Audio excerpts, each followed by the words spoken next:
Dhamma Sambuddhassa. Namo tassa bhagavato arahato samma sambuddhassa. Namo tassa bhagavato arahato samma sambuddhassa.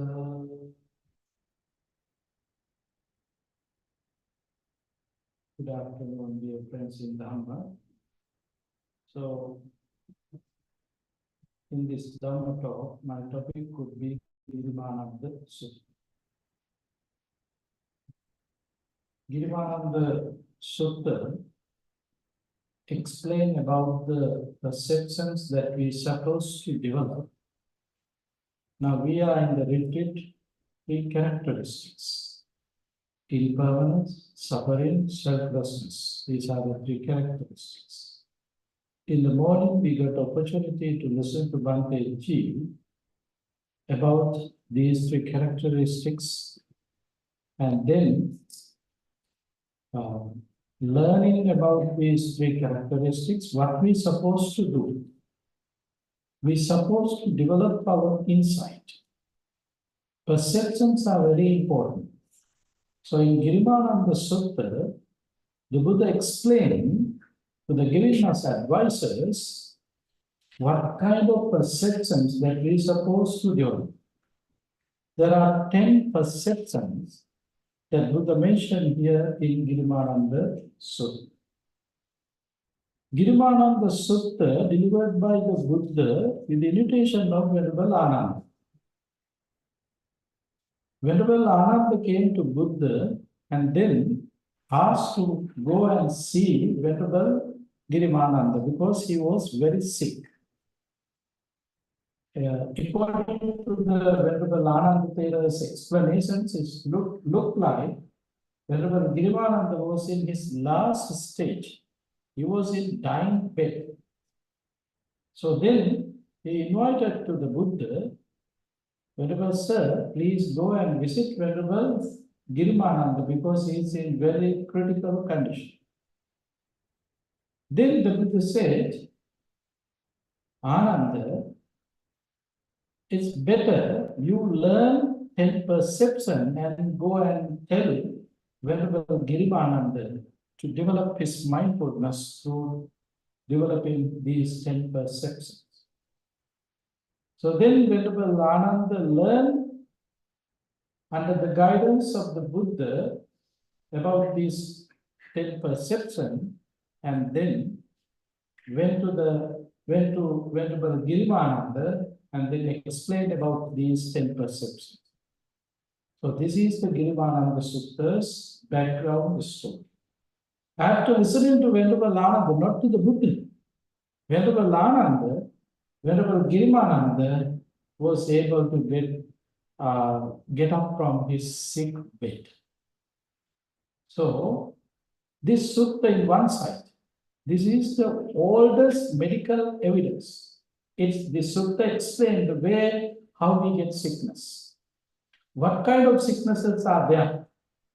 The way how we can cure. All these 3 things explained in this particular sutta. So therefore, if someone interested regarding the medical, I mean, these are completely regarding about the medical field. The way how we get sick, what kind of sicknesses would be there, the way how we can cure. All these are in this sutta. So if someone interested, they can do a research and they can do a paper about this sutta. It's not a long discourse, a very middle discourse, but you can use this. Bhante did a book, a meditation on perceptions.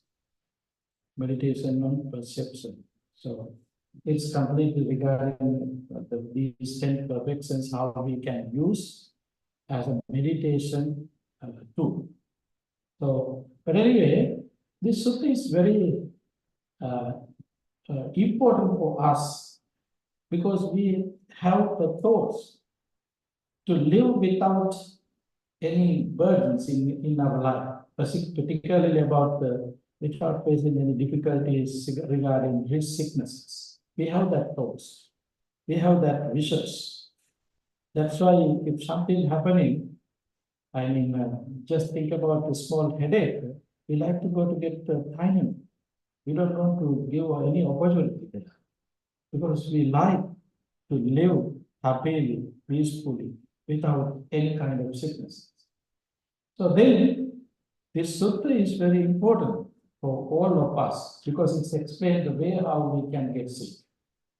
The way, what kind of sicknesses should be there, and then how we can get rid of these sicknesses. But keeping something in your mind, Sabbarogana Navaso, the Buddha mentioned in another place, this body is the place for all sicknesses. The body is the home for the all sicknesses. So therefore, if there are kind of sicknesses, this is the place to come. All the sicknesses like hanging around in this body, that's the nature. So therefore, we have to be mindful to deal with all these sicknesses. In Dhammapada, very important stanza, the first stanza is very important. Mano Bhubbangama Dhamma, Mano Siddha, Mano Maya. The mind is the leader, mind is the forerunner.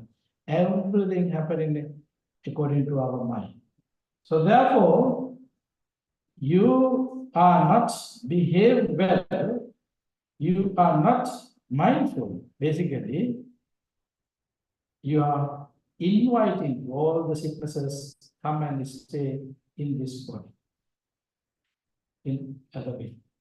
And also, when you are living mindfully, even though naturally if there are some sicknesses in your body, you can manage that pain.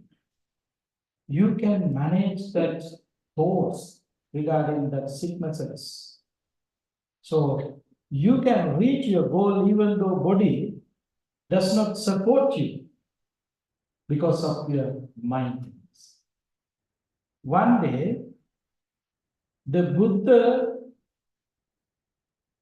with more than 500 monks was going into arms round to the king's place, this means the palace. When they get into the palace, the king's whole chariot was there in the side of the palace. Looking at those old chariots, the Buddha was pointing out to Venerable Ananda, see Ananda, this chariot was the royal chariot, which one was the used by the king. But now the wheels are not proper, other structures have damage, and same as my body. My body also same as. I'm thinking to keep my feet in some way, but it's happening in different ways. I'm trying to hold something, but that is not the thing that I can hold. My body has been changing, but the Buddha's mind never changed like that. Therefore, even though in his age 80, he was able to manage his body. His mind was very powerful. That's why even the dying bed, there was a group of monks who came to see the Buddha and then they wanted to ask questions. Venerable Ananda, out of compassion, stopping them, no, Buddha is very weak. Don't go to bother him. Then, just listening to that, Buddha said, Venerable Ananda, don't do that. Let them to come to me. Yes, of course, my body is very weak, but my mind is very sharp, same as the time that I gained enlightenment. So let them to come to me, ask any questions, even in this last moment. So the Buddha maintained his sharp mind each and every time because of his enlightenment, the power of enlightenment. There were so many difficulties regarding his body, but he was not stopped by any of these sicknesses. His mission his accomplishments was there completely accomplished through his mind power. Therefore, living as a mundane people in this world, there are so many responsibilities and wishes in our mind. To achieve these wishes and to maintain our happiness, we can get wonderful lessons through this Girimananda Sutta. How we can manage this body. I mean, it's made trouble, time to time giving some hard time, difficulties. But if you can keep your mind sharp, if you can keep your mindfulness without losing, so then you are able to manage even your sick body. So therefore, there is wonderful guidance for us to, as a mundane person in this particular sutta. So today, I like to discuss this sutta, and you have to study it again and again and do research, and you can at the end, you can get some real meaning of this discourse. In here, just we may have few minutes to discuss it. So this is just a starting point. You have to continue. So anyway, Venerable Ananda wanted to learn Dasa Sanya, 10 perceptions, and then Venerable Ananda asked from the Buddha, what are the 10 perceptions? Then the Buddha replied to the Venerable Ananda, Anicca Sanya, Anatta Sanya, Asubha Sanya, Adinava Sanya, Bhavana Sanya. If someone like, you can get into page number 184 in this red book. Anicca Sanya, Anatta Sanya, Asubha Sanya, Adinava Sanya, Bhavana Sanya, Virāga Sanya, Nirodha Sanya, Sabbalokyana Vidabha Sanya, Sabbha Sankaresu, Anicca Sanya, Ānāpāna Sanya. The perceptions of impermanence, the perceptions of absence of self, the perceptions of impurities, the perceptions of danger, the perceptions of abandoning, the perceptions of dispassion, the perceptions of cessation, the perceptions of non-delight in the whole world, the perceptions of impermanence in regard to mental formation, and mindfulness of breathing. In here, the last one, mindfulness of breathing is kind of a technique that you have already experienced, but others are not, but we'll see. We can discuss and we can pay attention to other perceptions, and then we can pay attention and paying attention and developing our energy and effort to practice and apply these things to our day-to-day life. So then, Katamachananda Anicca Sanya, then Buddha started to explain about these 10 perceptions. Idananda bhikkhu aranyagatowa rukkhamūlagatowa suññāgāragatowa iti patisantikkati. Rūpaṃ aniccaṃ, vedanam aniccaṃ, saññā anicca, sankhāra anicca, viññānaṃ aniccaṃ iti. Iti mesu pañcasupādānakkhandesu aniccanupassī viharati ayam uccatānanda anicca sanya. And Vattānanda is perceptions of impermanence. Here Ananda, bhikkhus who has gone to the forest, or to the foot of a tree, or to an empty urn, consider thus. Form is impermanent, sensation are impermanent, perception is impermanent, mental formations are impermanent, conception is impermanent. Thus he dwells reflecting on the impermanence in these 5 aggregates of grasping. This Ananda is said to be perceptions of impermanence. So now you can see what is the meaning in here, Anicca Sanya. 5 aggregates are very important in our day-to-day life. We have a concept, me, my, myself, each and every time. we are holding this concept thoroughly. We don't like to lose any of these thoughts. My body, my mind, my all these five aggregates are considered as mind. So then, in here, Buddha mentioned, form is impermanent. Forms, in this form, there are few things that we can recognize faculties. Five faculties are there: eye, ear, nose, tongue, and the body. So then we have concept, idea, my eyes, my nose, my tongue, my body. All these ideas are there. We have, okay, these things are with me all the time. These are mine. If there is something regarding any ownership, so then ownership means you have to have authority to control it and keep it as you wish. But do you have any authority to keep your body as you wish? No, you don't have any authority. That's why form is impermanent. It's changing. In here particularly, there are two kinds of changes that you have to keep in your mind. Viparinama. There are things, those things are changing. That is Viparinama. In our whole life, we have been experienced. We born to this world as an infant, maybe 1 feet high, 8-9 pound weight, and little one. Now that 8-9 pounds weight, what happened to that weight? Gone away. No? We wish to maintain that kind of weight, but it's not happening now. It's over 100 now. Change. So many changes was there. And at the beginning of our life, most of us, yes, our eyesight was very clear. We can read, we can see things very clearly.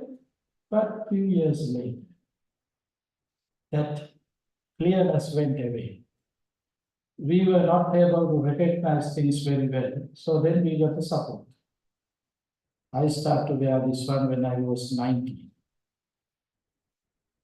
So at the beginning, it was very clear, and later on, it started to make troubles.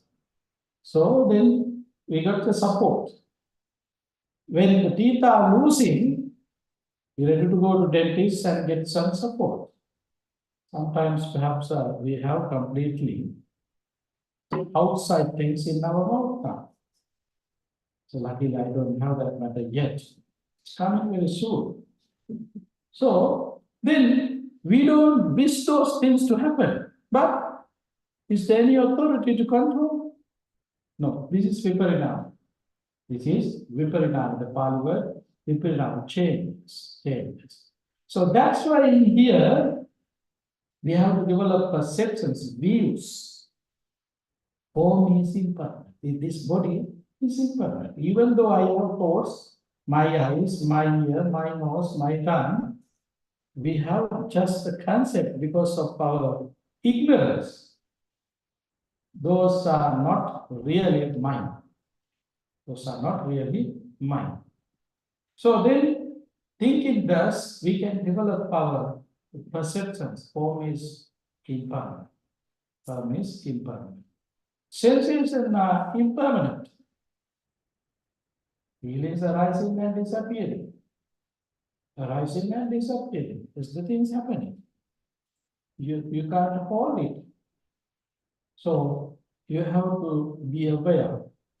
Okay, my sensation, feelings arising and disappearing, that is the nature of the feelings. But there is something. But you can't hold it. You can't hold it. For example, there is a restaurant, just imagine, not real, who are serving food, delicious food. One day, you were very hungry. You did not eat, you did not have better food few days, and you are very tired and hungry. You wanted to eat, and accidentally you went to that restaurant. So that day you had wonderful lunch or dinner at the restaurants. Few weeks later, again you are thinking that day, that dinner was wonderful. It was, that lunch was wonderful, delicious. I like it. You go back again. Somehow, with your friends or family members, in that week also you are planning to go there. Now you are sitting there at the desk, looking at their menus, then you're ready to order your food. Food is behind the table now. You are telling to your other members, hey, this was wonderful restaurants that I ever met, that I ever go. And you have thoughts regarding that moment you experience.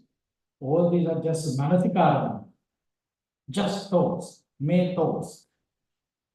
Now you have thoughts about the taste that you experience. You are looking at that taste. Even that moment, you don't have that taste at that moment because your mind is changed there. Your body also has been changing at that moment. Not the same situations, what you experience, everything had been changing at the end. Today is not good. Today food not tasted like that day. Now you are blaming. Today might be something happened to the child. He is not in good mood. He did not connect with loving friendliness thoughts. He did not cook today loving friendliness thoughts. That's why food is not tasting. Is that the reason? No. No one can experience same thing again and again. It's never happened.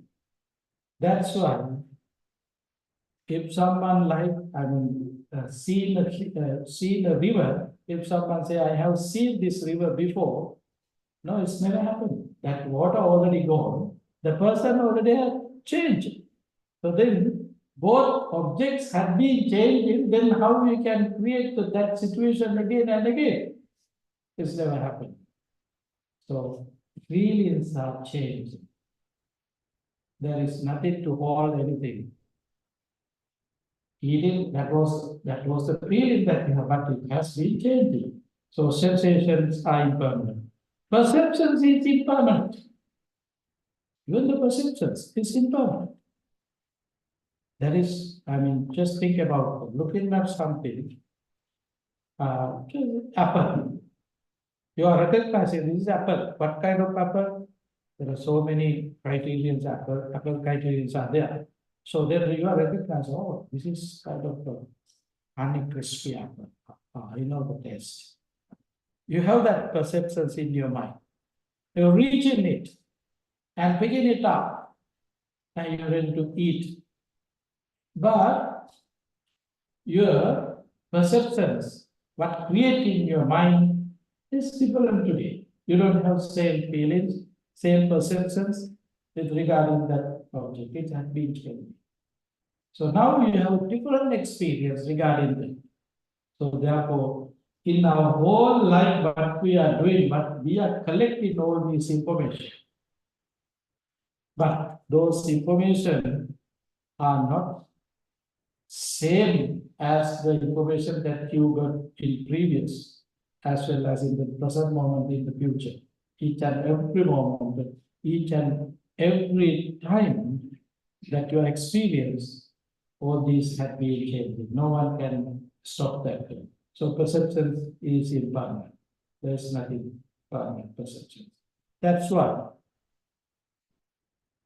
one day you like that place, next day you don't like that place. One day you met one of person and then you like that person. Later on, no, I don't like that. It's happened. No? Sometimes living with, you start to live with others. And 3 years later, you're ready to go to court. No, I don't like this person. So please give away. Your perception has been changing. You have different interests. Your interests have been changing. So perceptions are very important. I mean, we are making decisions with the help of these perceptions, but we have to change all these decisions later, maybe 1 week, 2 week, a month, or 2 months, years later, we have to change all the perceptions. According to the life stories of the Buddha, you might heard the person named Angulimala. Angulimala, as a student, he was an innocent guy, innocent person. His name also innocent, Ahimsaka. But somehow, misguided by the teacher, or anyway, he became a murderer. He had been killing 999 people. Killing 999 people, at the end he met the Buddha. Meeting the Buddha,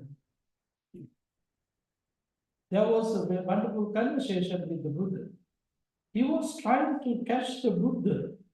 He did not have a thoughts to kill Buddha using his weapon, bow and arrow. He don't want to use an arrow because he thought this is an easy target. So therefore, he was trying to catch Buddha physically, but he never was able to catch the Buddha. He was running. Limala was a very strong person. He was running. He was full effort to catch the Buddha, but he was not able to. And then at last he asked from the Buddha, "Stop, stop." And then the Buddha said, "I stopped already. Stop yourself." He was confused. He was a wise man. Therefore, he started to think about what this person is telling. He already stopped. He asked him to stop me. What does this mean? While he was thinking, Buddha was sharing few more thoughts. Then he realized what meant, what he was meaning there. So then he stopped and he gave up all the weapons, and then he went to by the Buddha and then asked some Dhamma. Please help me. Then few months later, few days later, he attained enlightenment. His views completely changed into different ways. And then one day he was having his arms round, not his attained enlightenment yet, but he was having arms round after his ordination. He became a monk. After his ordination, he was having arms round. He heard the sounds of lady who's struggling, giving birth to baby. So hearing that sounds, he was looking at there, and then he met a lady who was struggling, delivering a baby, getting ready to delivering a baby. She was very painful. Then that person who killed 999 humans got shocked. And then he was very upset, but I can do that lady to help her. He was very upset. But being as a monk, now he has to get some, because he just ordained, he don't know the way how we can support that lady. So then he turned back to the temple and went to see the Buddha again. He stopped his journey and turned back to the temple, and seeing the Buddha, asked, "Venerable Sir, on the way to Armstrong, I met a lady who was struggling. She was in pain. What I can do for her?" "Oh, you can make wishes. Do kind of wishes for her, thinking about your spirituality, and think about your sila, morality, and make wishes to support her. Then, Venerable Angulimala said to Buddha, Venerable Sir, how I can think about my morality? I have already killed 999 humans. What kind of moralities are there in my mind? Then the Buddha said, think about it this way. After becoming students of the Buddha, attaining this order, getting into this order after my ordination, I never kill any living being, any creature. By the power of this truth, may she be well, happy, may she be have a peaceful delivery. May the baby be well, happy and peaceful. This is the way how you should make wishes. Then that Venerable Angulimala went to that place. He did these wishes in front of that lady.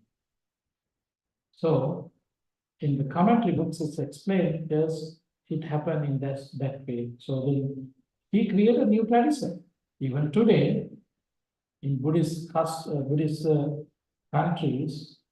if someone willing to deliver a baby, when they're pregnant, they are coming to temples to get blessings from the monks. Particularly, they like to listen to this Angulimala Sutra. The tradition is established there. So the person, what kind of perceptions, views that he had as a Angulimala, as a thief and murderer, those perceptions have been changing into completely upside down. He's a completely different person. The Buddha uses simile to explain about Angulimala's situation. The moon covered by the cloud, you can't see the lights. But when the moon away from the cloud, now brightness is there. In same thing happened to Venerable Angulimala. Angulimala had a cloudy life with regard in unwholesome thoughts. Now his mind is free from these unwholesome thoughts. Now he is very bright. His compassion, loving kindness, all the qualities are there. So in this manner, yes, of course, perceptions is impermanent. It's changing. We can change. Therefore, dear friends, don't put a label. Oh, he's a thief. Don't put a label. He's a murderer. No. At that moment, he did that things, but after that, you don't want to have that kind of judgments about the human beings and other, even about other animals. So this is the way how we can free from our views, wrong views particularly. I mean, around the world we have this judgment. We are judging people.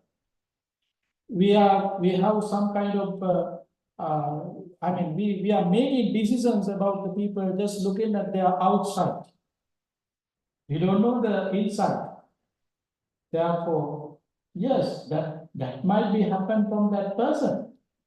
That person had done some kind of killings or stealing or any kind of nasty things, illegal things or unwholesome things. But no one is permanent with their bad behavior, unwholesome thoughts. So at that moment, there was a situation to have that kind of bad behavior. That can be changed. Therefore, don't judge people, don't label them. I mean, accept them as a person. When you are meeting them, accept them as a human beings. Very simple. In that moment, don't judge, don't fear of them. Because perception is impermanent. And mental formations are impermanent. Mental formations, which is very related to perceptions. For mental formations are impermanent, it is also not permanent. Your mind your thoughts, your ideas, your any kind of feelings that you keep in as your thoughts are changing, not permanent. So, therefore, seeing this nature, we have to live in the society happily, peacefully, enjoying at that moment with wholesome activities and wholesome thoughts, developing wholesome thoughts and paying attention wholesome thoughts. Consciousness is impermanent. Consciousness is mean active mind. We have eye consciousness, ear consciousness, nose consciousness. So then these 5 bases have consciousness. Actually, 6 bases has six kind of consciousness. What does mean? What is the consciousness means? Active mind in here. How? Just according to Mahatippadopama Sutta as well as Honeyball discourse, Madhupindika Sutta, Chakkuncha Paticca Rupe Uppadyati. For example, eye is here. Against eye, there's a picture. So these two things get together, you can't see things if you don't have eye consciousness. Ear is here, sounds are there outside, but you can't, to hear, you have to have ear consciousness. Without ear consciousness, there's no way to get that sounds. So what does it mean? Sounds or pictures are not outside. Not outside. There is something happening outside. But all these perceptions, views, feelings are the things that create and label it and then recognize that sound. For example, you are seen apple, seen an apple, you are recognizing, okay, this is a green apple. Not only that, you have feeling about that, okay, this kind of sour. This is quite enough to eat now. So you have all these ideas. Where these ideas are? In your mind. There is something outside, but all these thoughts, all these perceptions, all these feelings, everything in your mind, not outside. Therefore, the apple that you think is there in your mind, not outside. There would be another person who also looking same apple, but he has different feeling. I don't like it. I hate it. Someone like it, someone hate it. How it's come? Therefore, these two people have different mentality about these two things. And same things have different mentality. It means that apple is there in your mind, not outside. There is something outside. But it is completely thoughts in your mind using that outside things. So then how you can get that outside things to your mind? Using your eye. Eye is a physical thing. Outside object also physical. These two things keeping together is not happening anything. Connecting with mind, consciousness is the bridge to have to develop thoughts, perceptions, views, feelings about that outside things. So therefore, when the mind is starting to take objects from outside, at that moment you can see conscious. Eye consciousness, ear consciousness, tongue consciousness, all these consciousness are their active mind. But it is also impermanent. It is also impermanent. It is not permanent. Thus he dwells reflecting on the impermanence in these 5 aggregates of grasping. This ananda is said to be perceptions of impermanence. So this is the way how we can develop perceptions of impermanence. When we are developing perceptions of impermanence, what are the benefits that we can gain? Thinking thus, what are the benefits that we can gain? What kind of benefits there would be for you? Why we have this kind? These are kind of negative thoughts, no? That is impermanent, this is impermanent. Nothing impermanent. There is no any enjoyments in this world. Is that the meaning here? What is the meaning there? Why we want to develop these perceptions, impermanence perceptions, concepts, view in our mind? What is the purpose? Why?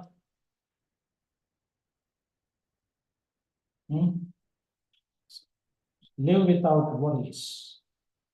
Live without worries. There is a sutta delivered by the Buddha, Rohitassa Sutta. Rohitassa Sutta. In that sutta, Buddha mentioned, "Imasmin vyamate galevele lokancha loka samudyancha loka nirodhancha loka nirodhagami atipadancha panyate." This body is the place. This body might be 5 feet, 4 feet, 6 feet, whatever the length is there. Using this body, the Buddha said, world is here, not outside. Lokancha, the world is here. Loka samudyancha, origin of world also here. Loka nirodhancha, cessations.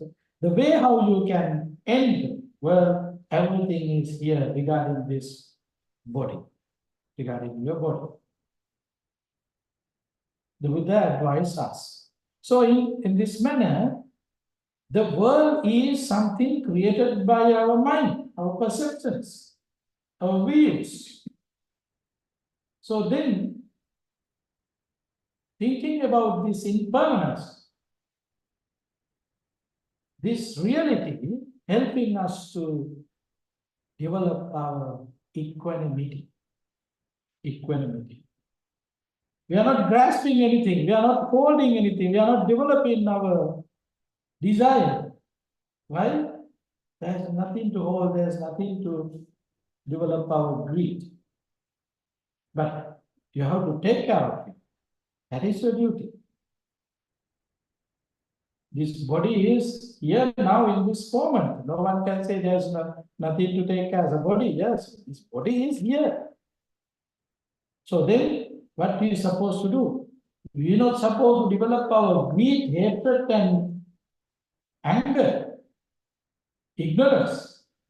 What we have to do? We have to take care of this body. Use this body benefits for yourself and others. So it is a resource. It is the way how we can, the best way to manage this. Therefore, living in this society without developing our worries, we have to be happy if we are developing our equanimity. To develop equanimity, yes, of course, we have to develop these perceptions. We have to develop these perceptions, impermanent. If we know the nature, the reality, so then using our energy, using this body, we can do wholesome things. Why the people are engaging in unwholesome activities? Killing each other, stealing, and doing harmful things to others? Why? Because of that concept, permanent concept. You think, okay, this world is eternal. I need to gain everything. So, having that idea, thoughts, views, we, and sometimes without knowing, because of we are living under the ignorance. So, ignorance also very huge things. They are driving us into wrong directions. It's happening. So, therefore, developing these perceptions, we can protect our life without turning to wrong views, and all being mindful, we can do we can use this life to develop our wholesomeness. That is the purpose of these concepts, views, and perceptions. So that's why in another sutta, Buddha giving us advices for us in page number 76, Abhinnam Paccavekkitabba Dhamma. Dhamma to be reflected upon always. In that sutta, Buddha giving us advice to reflect it upon always. All the time we have to keep in our mind. Why? What kind of stuff? Jara Dhammo Jaram Anatito Abhinnam Paccavekkitabba. I am of the nature to decay. I have not gone beyond decay. Is always to be reflected upon. So in here, this perceptions of impermanence is very another way explaining in this discourse. This discourse explaining in another way. I am of the nature of decay. Yeah, decay. We started this life in different ways. Now we have different body, still changing. Until we die, all these parts, faculties are changing. So therefore, we have to keep in that mind. The Buddha said, reflected upon always what are the 5 things.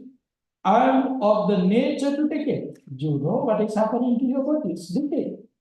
It's changing. And I have not gone beyond decay. So no one can say, okay, my body is the same. It's never changing. It's happening with the age sometimes. Some people's age not growing, it's not changing. 30 years, yes, of course, 30, I'm 30. You and the 30 past is 30.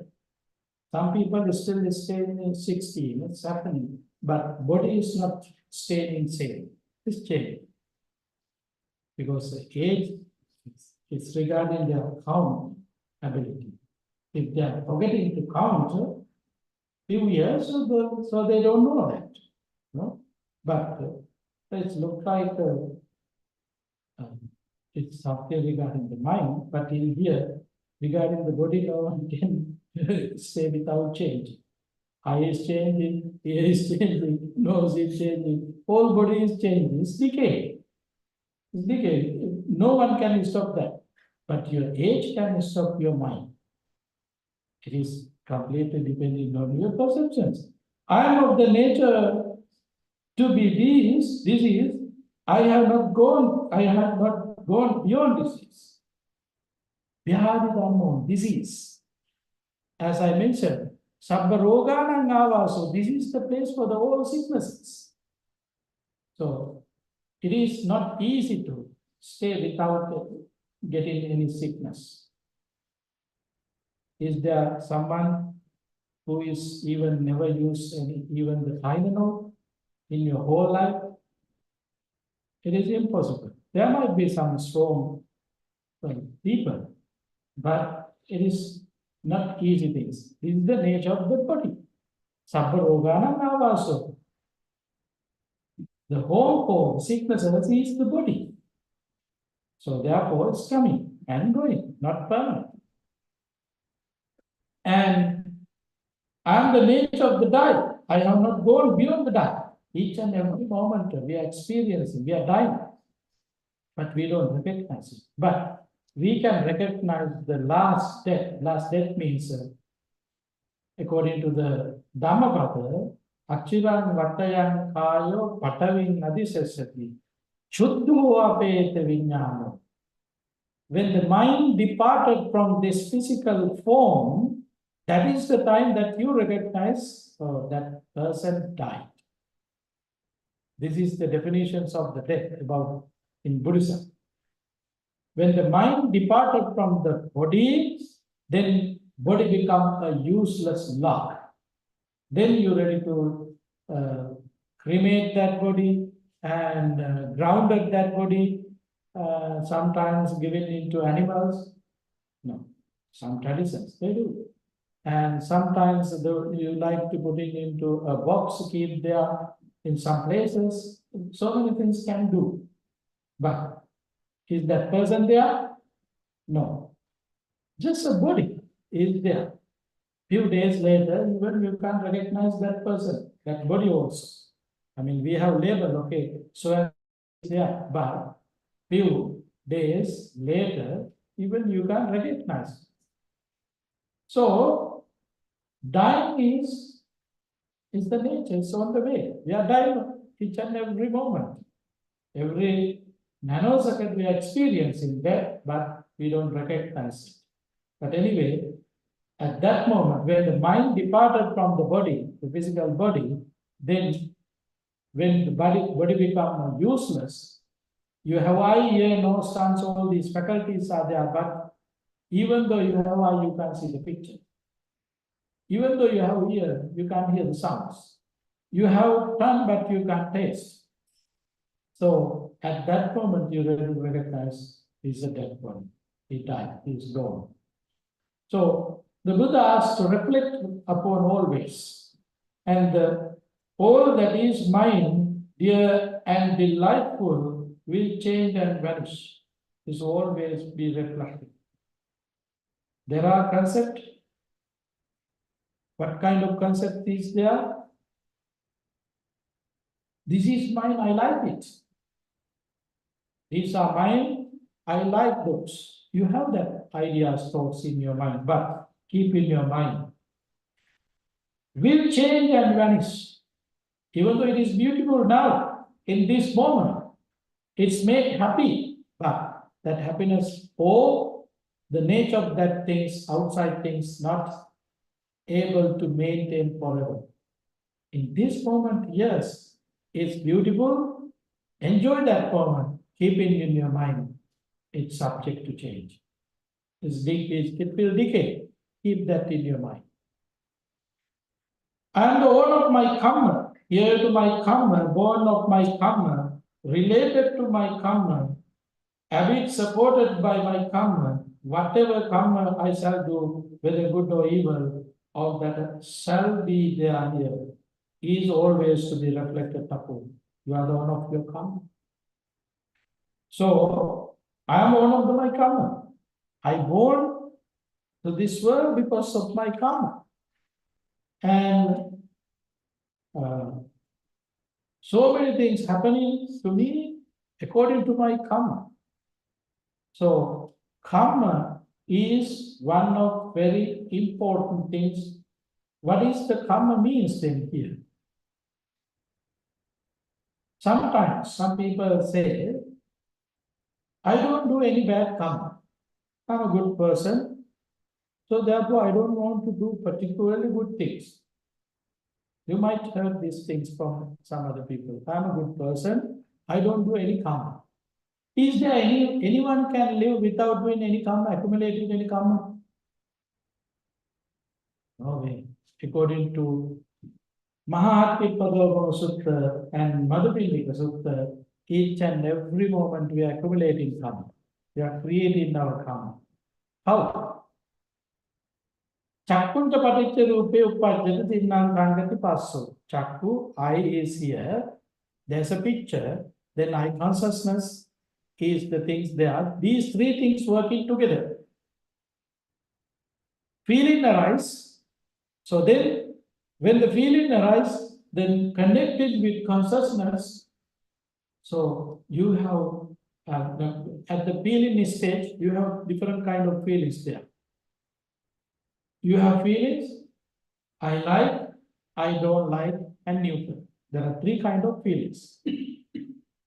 Sukha Vedana, Adukha Vedana, Adukkha Sukha Vedana. Sukha Vedana means you like, it's comfortable for you. Dukkha Vedana means you don't like it. There's no any comfort with you. Seeing that things or touching that, hearing that, nothing. You don't have any good feeling there. Dukkha. Adukkha Masu, you have neutral. It's not good or bad. You have that kind of feelings also. So then, if someone can live without getting to these three feelings, each and every moment, whatever you see, you have thoughts. You like it and you don't like it, told you have neutral. But you have thoughts, there is something. There is something. You have thoughts. There are beings, you have that thoughts, even though you have neutral feelings. But generally we know, always we are connecting, grabbing or rejecting. Which is you like to grab it, cleanse it. Which you don't like, you are rejecting. But can you eliminate it? Is there any way that you can eliminate that? No way. Then what is happening here inside your mind? You are developing your suffering.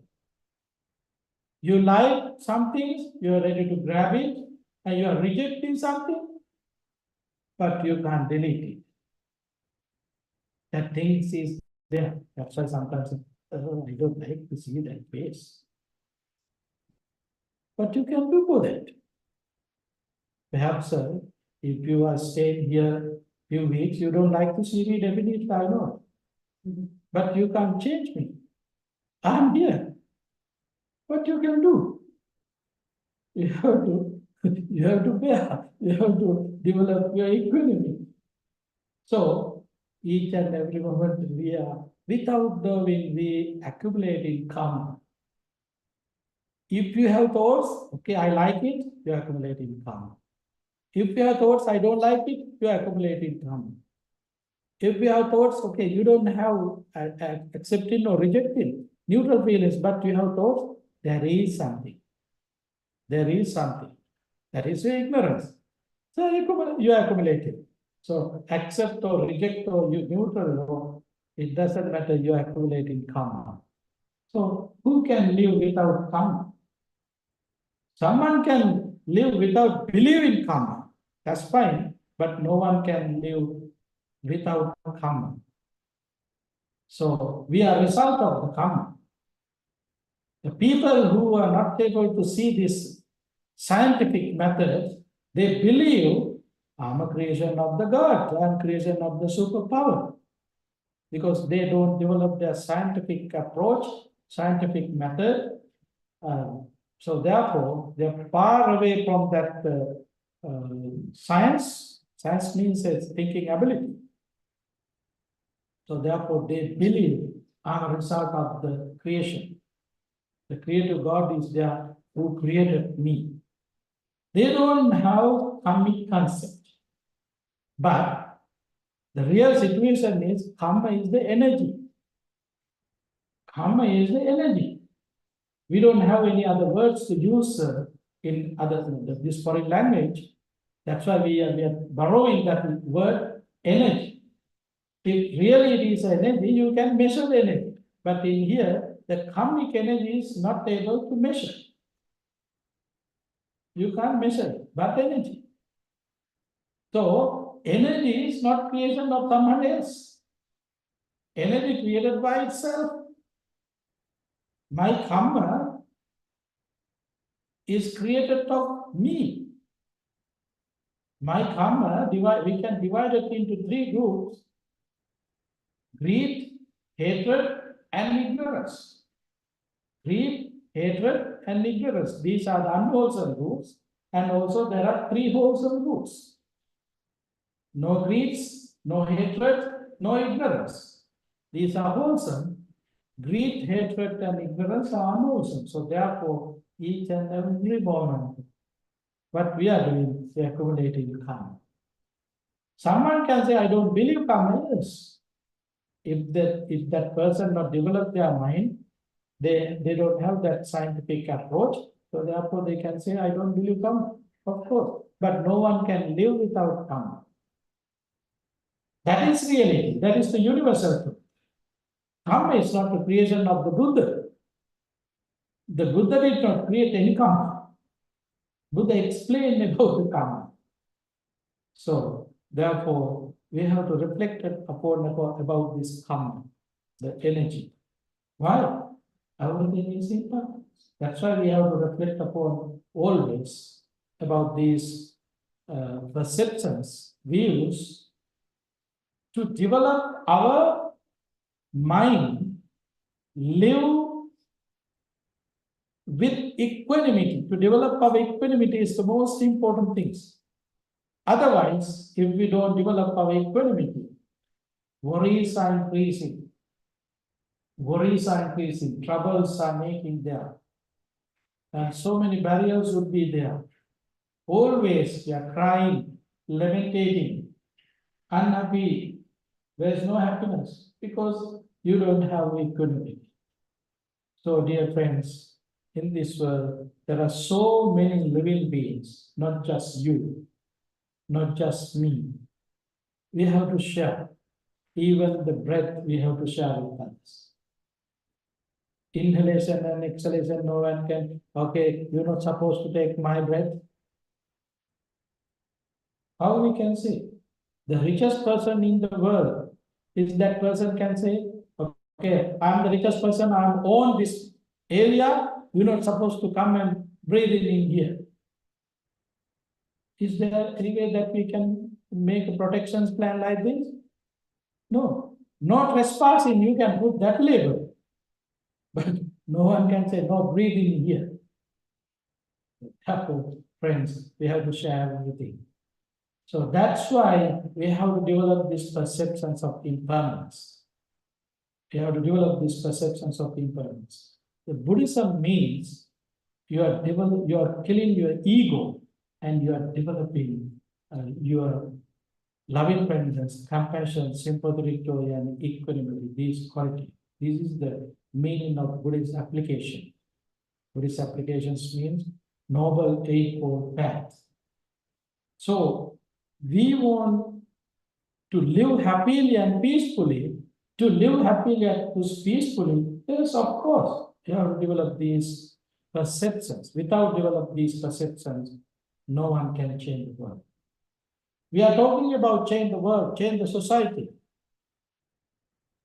It's completely regarding outside, not inside. So therefore, don't try to change outside.